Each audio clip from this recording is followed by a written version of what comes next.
De parte de VVOB Education for Development, les damos la bienvenida a esta serie de videos instructivos. Los videos son parte del curso virtual Crear y acompañar una comunidad profesional de aprendizaje de equipos directivos, que se encuentra en la plataforma Me Capacito del Ministerio de Educación. Sin embargo, como sabemos que este tema es de interés para la comunidad educativa, hemos decidido incluir estos videos en nuestro canal de YouTube para que se pueda acceder a ellos de manera independiente. Durante cada video hay momentos donde se solicita ponerlo en pausa y se hace preguntas de reflexión. Estas reflexiones ayudan a procesar la información del video y a pensar en maneras de aplicación de los conceptos en su trabajo, sea como asesor o asesora educativa o como parte del equipo directivo de una institución educativa. Les deseamos suerte y mucho disfruto en este espacio de aprendizaje. Gracias.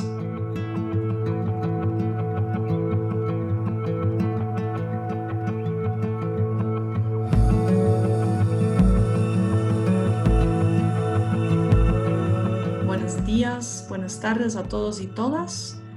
Estamos aquí reunidos en una conversatoria con todos ustedes, asesores educativos, tutores del curso virtual, y hemos invitado al profesor Dr. Luis Ahumada para apoyarnos un poco en todo el tema de la indagación colaborativa, ¿no? Como dentro de las características de una comunidad profesional de aprendizaje, definimos que un grupo que sea una CPA aplica la indagación colaborativa. Entonces, por eso te invitamos, Luis. Bienvenida a este conversatorio. Y bueno, creo que sería bueno aquí con esta información que ya está en la pantalla, que a lo mejor puede empezar a explicarnos un poco qué es la indagación colaborativa. Bueno, muchas gracias por esta invitación, poder compartir con ustedes, poder de alguna manera también reflexionar respecto a lo que son las CPAs y lo que en Chile también ha sido el trabajo, nosotros le hemos denominado la red de mejoramiento escolar. Y parte del trabajo que hemos realizado ha sido ir pensando una metodología de trabajo dentro de las redes.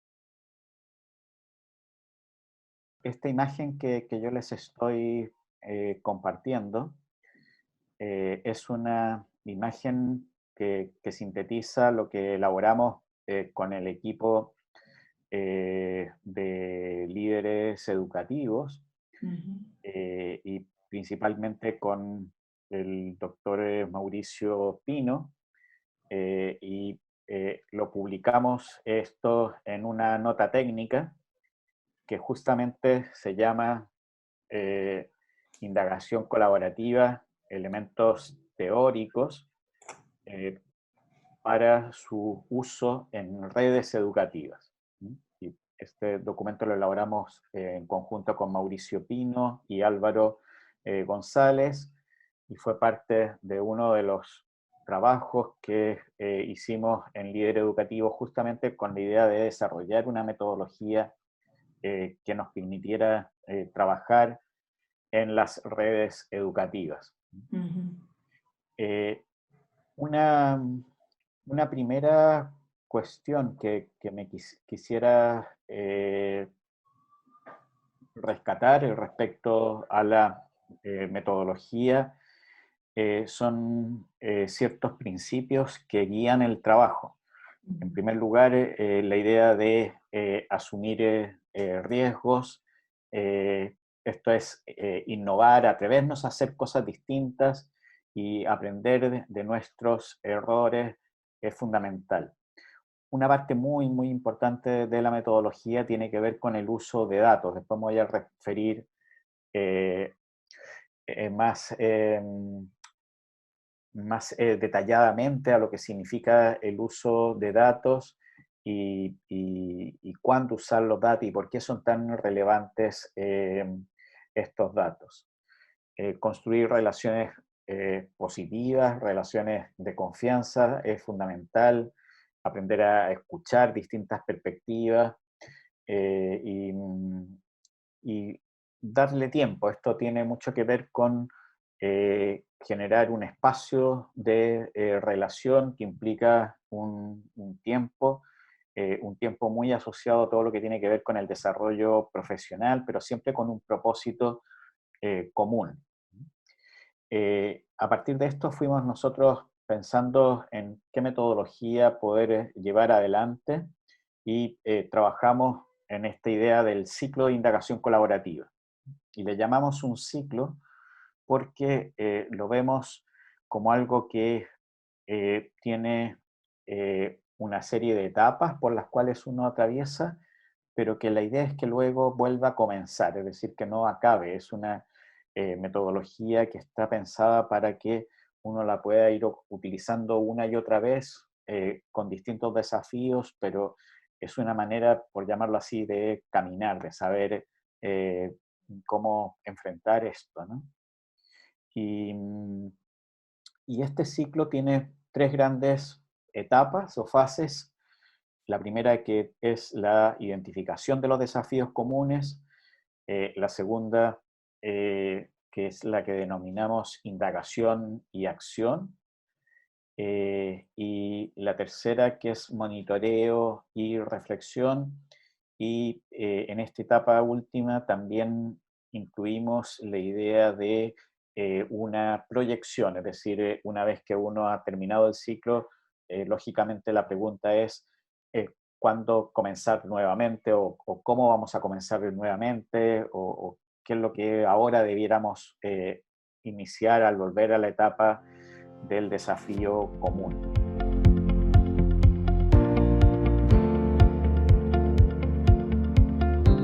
Un tema que es interesante y que ha aparecido mucho en los proyectos que me he llevado adelante es cuánto dura este ciclo y cuánto dura cada etapa.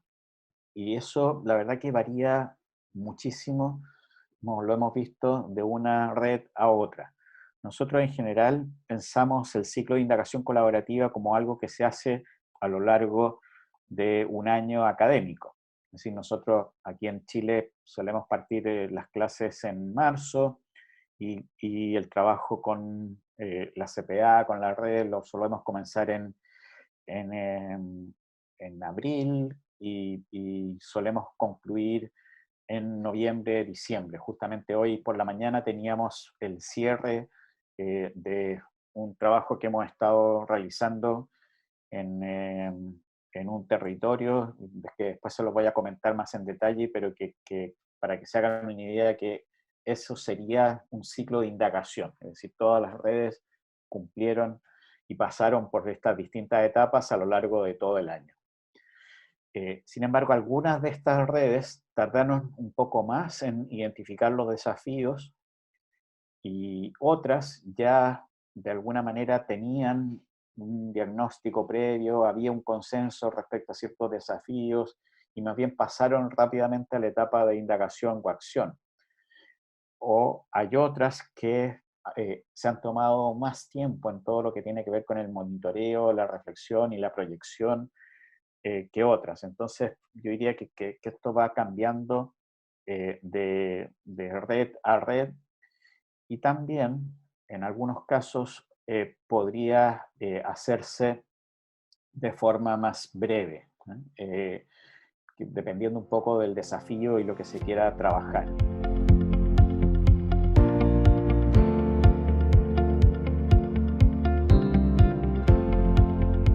Nosotros hemos intentado, en general, para hacer esto más dinámico y siempre, porque sabemos que como docentes siempre estamos y como asesores y rectores, rectoras, siempre estamos muy sobrecargados de cosas. Entonces, aquí en Chile, por lo menos, funcionamos mucho en torno a las áreas de mejora y a los planes de mejoramiento educativo. Las áreas de mejora suelen ser el tema del liderazgo directivo, es un área, el área de convivencia escolar, el área pedagógica y el área de gestión de recursos. Esas 4 áreas impactan en resultados de aprendizaje. Y cada una de esas áreas tiene a su vez distintos indicadores y se inscriben dentro de un marco general que es muy similar al que ustedes también tienen, ¿sí? Y entonces, nosotros en general hemos querido aprovechar eso que ya está instalado en los establecimientos, que son estas áreas de mejora. Entonces, solemos empezar a partir de ahí, ¿no? Vamos a tomar el área pedagógica, por ejemplo, y ahí los equipos empiezan a ver si vamos a trabajar en términos, por ejemplo, del trabajo colaborativo, o vamos a trabajar en torno al tema del aprendizaje de estudiantes, o en fin, vamos a ir viendo por dónde vamos a profundizar en esa área en particular.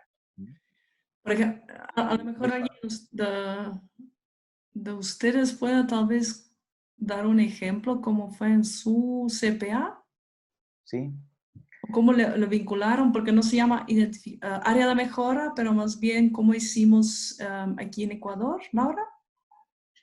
Sí, sí, sí, justamente estaba relacionando todo lo que escuchaba, muy atenta a lo que Luis nos comenta, pues, y pensaba yo en el equipo, en la CPA Líderes en Acción, cuando planteaban su pregunta de indagación, primero se partía así, ¿no?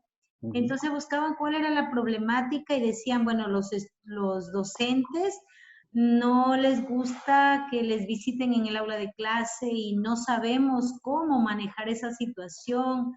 Y coincidían los de las diferentes instituciones. Entonces decían, bueno, ¿qué tal si trabajamos en el acompañamiento pedagógico? Entonces, como que eso es identificar quizá el área que se quiere mejorar, ¿cierto? Exactamente, sí.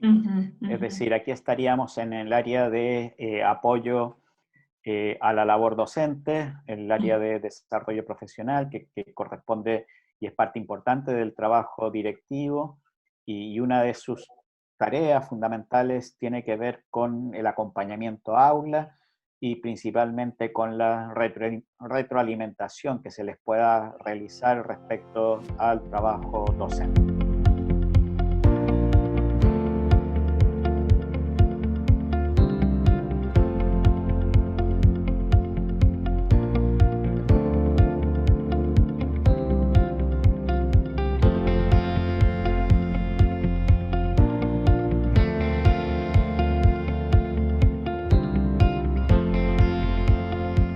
Para identificar el desafío, empiezan ya a operar el tema de los datos, ¿sí? Porque cuando yo digo el docente se siente amenazado, es mi percepción. Pero yo jamás le he preguntado al docente si se siente amenazado. Y entonces puede que cuando yo le vaya a preguntar y le diga, oye, yo voy a visitarte porque tengo que hacerlo, pero siento que tú te sientes amenazado. Pero él te va a decir, no, yo no me siento amenazado. Yo lo que pasa es que me gusta hacer mi trabajo tranquilo en solitario y que no me vengan aquí a interferir el trabajo, ¿no?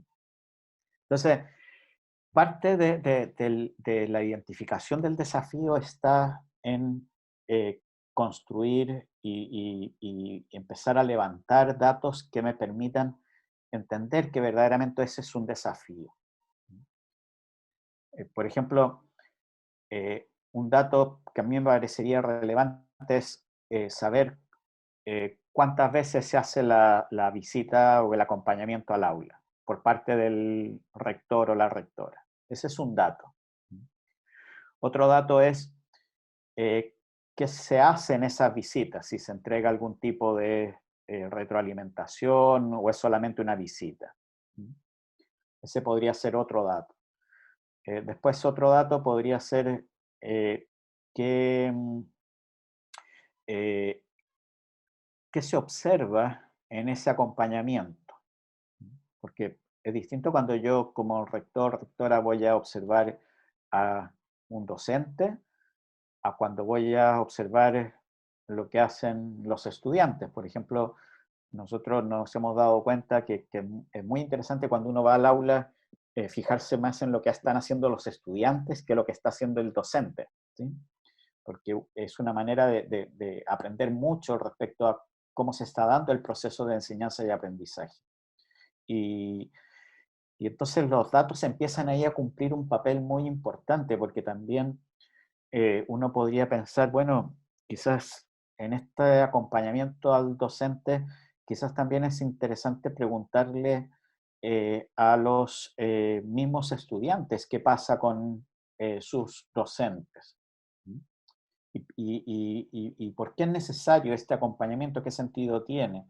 También puede ser la pregunta de este acompañamiento, quien mejor lo puede hacer es el rector o la rectora, o puede que se pueda hacer también por parte de un par, ¿eh? Que también podría ser una alternativa interesante. Por ejemplo, si queremos articular las clases de matemáticas con las de lenguaje, podría perfectamente idearse un sistema en que fuera el docente de lenguaje a observar las clases de matemática y pudiera hacer una retroalimentación al profesor de matemática desde su perspectiva de lenguaje y viceversa. Y ese acompañamiento podría ser muy significativo. Entonces, también ahí es donde empieza todo un levantamiento de datos que permitan definir bien el desafío y definir bien la pregunta. Eh, no sé si te logro explicar, Sí, sí, Laura. Luis, sí, ahí me surge una inquietud. ¿Significaría entonces que para lograr ese equipo de investigación, acción, participación, primero tendríamos que hacer como un análisis de algunos datos para determinar entonces cuál es esa área de mejora a la que queremos, en la que queremos trabajar y determinar también cuál es el desafío en común que tienen las instituciones, ¿verdad? Sí, eso ayuda Perfecto. mucho. Por eso es que Sí, nosotros sí. solemos partir del trabajar con los planes de mejora y todo, ¿no?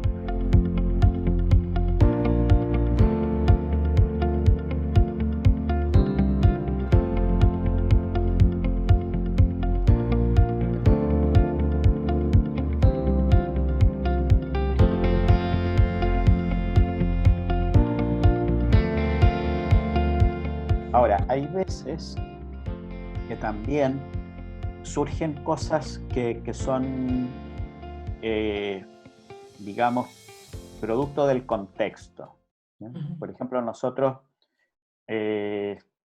actualmente en el contexto de pandemia se ha puesto mucho énfasis en aplicar le llamamos el decreto 67, que tiene que ver con la evaluación formativa.